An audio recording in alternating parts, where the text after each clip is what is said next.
ಎಲ್ಲರಿಗೂ ನಮಸ್ಕಾರ. ರಾಯರ ಕಿಚನ್ಗೆ ಸ್ವಾಗತ.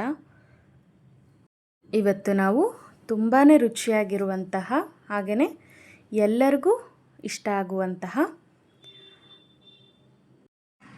ಪಾಸ್ತಾವನ್ನು ಹೇಗೆ ಮಾಡೋದು ಅಂತ ನೋಡೋಣ. ತುಂಬ ಸಿಂಪಲ್ಲಾಗಿ ಹಾಗೆ ತುಂಬ ರುಚಿಯಾಗಿ ಮಾಡ್ಕೋಬಹುದು. ಇಲ್ಲಿ ನಾನು ಮೊದಲಿಗೆ ಒಂದು ಪಾತ್ರೆಗೆ ನೀರನ್ನು ಹಾಕಿ ಒಲೆ ಮೇಲೆ ಇಟ್ಕೊಂಡಿದ್ದೀನಿ. ಇದಕ್ಕೆ ನಾನಿಲ್ಲಿ ಟೊಮೆಟೊ ಹಣ್ಣನ್ನು ಮೇಲಿಂದ ಹೀಗೆ 4 ಭಾಗ ಆಗೋ ಥರ ಕಟ್ ಮಾಡಿ ಹಾಕೋತಾ ಇದ್ದೀನಿ. ನೋಡಿ, ನಾನಿಲ್ಲಿ 3 ಟೊಮೆಟೊವನ್ನು ಹಾಕ್ಕೊಂಡಿದ್ದೀನಿ. ಹಾಗೆಯೇ ನಾನಿಲ್ಲಿ ಒಣಮೆಣಸಿನ್ಕಾಯನ್ನು 3 ಹಾಕ್ಕೊಂಡಿದ್ದೀನಿ ಮುರಿದು.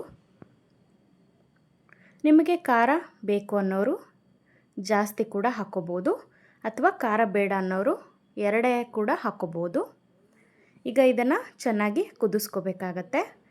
ಟೊಮೆಟೊ ಹಣ್ಣಿನ ಸಿಪ್ಪೆ ಎಲ್ಲ ಬಿಡಬೇಕು, ಅಲ್ಲಿವರೆಗೂ ಇದನ್ನು ಚೆನ್ನಾಗಿ ಕುದಿಸ್ಕೋಬೇಕಾಗತ್ತೆ.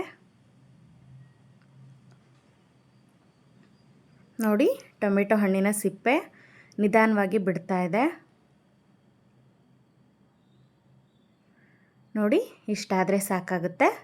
ಈಗ ನಾವಿದನ್ನು ಒಂದು ತಟ್ಟೆಗೆ ತಕ್ಕೊಳ್ಳೋಣ.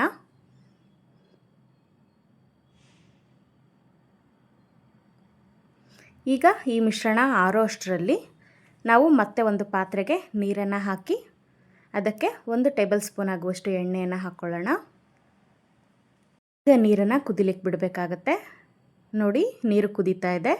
ಈ ಟೈಮಲ್ಲಿ ನಾವು ಪಾಸ್ತಾವನ್ನು ಹಾಕ್ಕೊಳ್ಳೋಣ. ಹಾಕಿ ಒಮ್ಮೆ ಮಿಕ್ಸ್ ಮಾಡಿ ಇದನ್ನು ಕುದಿಲಿಕ್ಕೆ ಬಿಡೋಣ.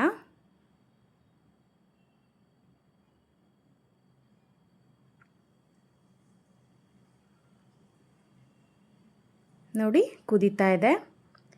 ಈಗ ನೀವು ಮಧ್ಯ ಒಮ್ಮೊಮ್ಮೆ ಹೀಗೆ ಕೈಯಾಡಿ ಬೆಂದಿದೆಯೋ ಇಲ್ಲೋ ನಿಧಾನವಾಗಿ ನೋಡ್ಕೋಬೇಕಾಗತ್ತೆ.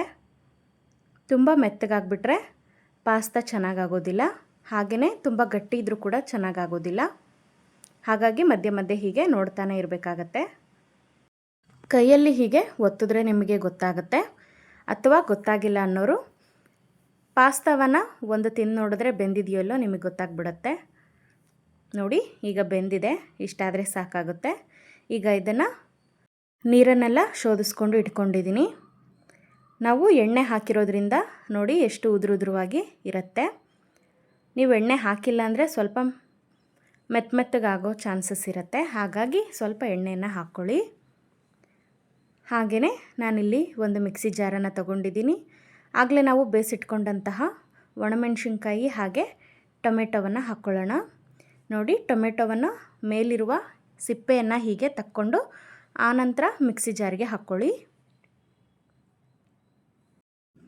ಈಗ ನಾವಿದನ್ನು ನೀರು ಹಾಕ್ದೇ ರುಬ್ಕೊಂಡು ಬರೋಣ. ನೋಡಿ, ರುಬ್ಕೊಂಡು ಬಂದಿದ್ದೀನಿ. ಈಗ ನಾವು ಒಲೆ ಮೇಲೆ ಒಂದು ಪಾತ್ರೆಯನ್ನು ಇಟ್ಕೊಳ್ಳೋಣ. ಪಾತ್ರೆ ಕಾದ ನಂತರ ಇದಕ್ಕೆ ಸ್ವಲ್ಪ ಬೆಣ್ಣೆಯನ್ನು ಹಾಕೋತಾ ಇದ್ದೀನಿ. ಬೆಣ್ಣೆ ಹಾಕೋದ್ರಿಂದ ರುಚಿ ತುಂಬಾ ಚೆನ್ನಾಗಿ ಬರುತ್ತೆ.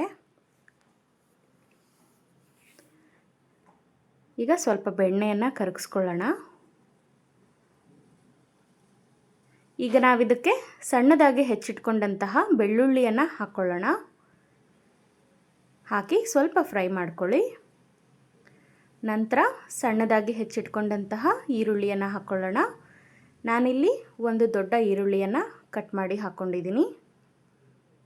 ಈಗ ಇದನ್ನು ಕೂಡ ಚೆನ್ನಾಗಿ ಫ್ರೈ ಮಾಡ್ಕೊಳ್ಳೋಣ.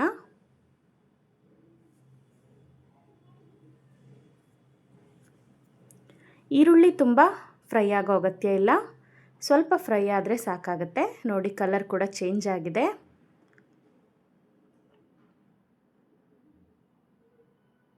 ಇಷ್ಟು ಫ್ರೈ ಮಾಡಿಕೊಂಡ್ರೆ ಸಾಕಾಗುತ್ತೆ. ಈಗ ನಾವಿದಕ್ಕೆ ರುಬ್ಬಿಟ್ಕೊಂಡಂತಹ ಮಿಶ್ರಣವನ್ನು ಹಾಕ್ಕೊಳ್ಳೋಣ. ಹಾಕಿ ಚೆನ್ನಾಗಿ ಮಿಕ್ಸ್ ಮಾಡ್ಕೊಳ್ಳೋಣ.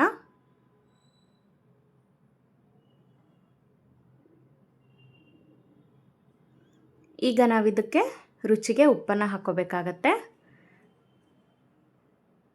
ನೋಡಿ, ನಿಮಗೆ ಎಷ್ಟು ಬೇಕೋ ಉಪ್ಪನ್ನು ಸೇರಿಸ್ಕೊಳ್ಳಿ.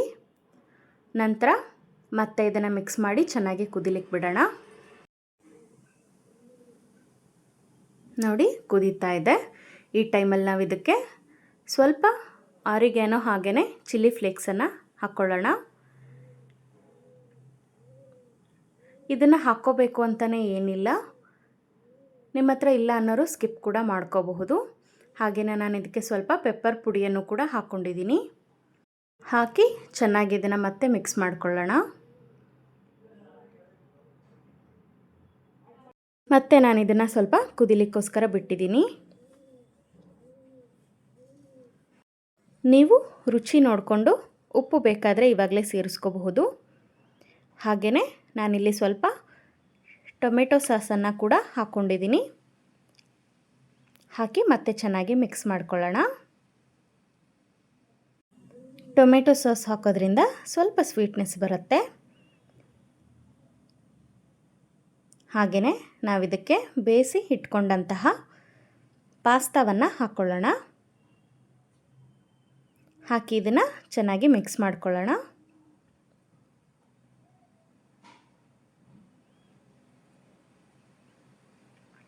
ನಿಮಗೆ ಇನ್ನೂ ಗ್ರೇವಿ ಬೇಕು ಅನ್ನೋದಾದರೆ ಟೊಮೆಟೊವನ್ನು ಇನ್ನು ಸ್ವಲ್ಪ ಜಾಸ್ತಿ ಹಾಕ್ಕೊಂಡು ಗ್ರೇವಿ ಥರನೂ ಮಾಡ್ಕೋಬಹುದು. ಹಾಗೆಯೇ ನಾನು ಮೇಲೆ ಸ್ವಲ್ಪ ಚೀಸನ್ನು ಕೂಡ ಹಾಕ್ಕೊಂಡಿದ್ದೆ. ಈಗ ನೋಡಿ ಪಾಸ್ತಾ ತಯಾರಾಗಿದೆ. ಈಗ ಇಲ್ಲೂ ಕೂಡ ನಾನು ಮೇಲೆ ಸ್ವಲ್ಪ ಚೀಸನ್ನು ತುರಿದು ಹಾಕ್ಕೊಂಡಿದ್ದೀನಿ. ನೀವು ಒಂದು ಸಲ ತಪ್ಪದೆ ಈ ರೆಸಿಪಿಯನ್ನು ಮನೆಯಲ್ಲಿ ಟ್ರೈ ಮಾಡಿ. ಯಾರಿಗೆಲ್ಲ ಪಾಸ್ತಾ ಇಷ್ಟ ಆಗೋದಿಲ್ಲ ಈ ರೀತಿ ಮಾಡಿ ಒಮ್ಮೆ ನೋಡಿ, ಖಂಡಿತ ಇಷ್ಟ ಆಗುತ್ತೆ. Thank you.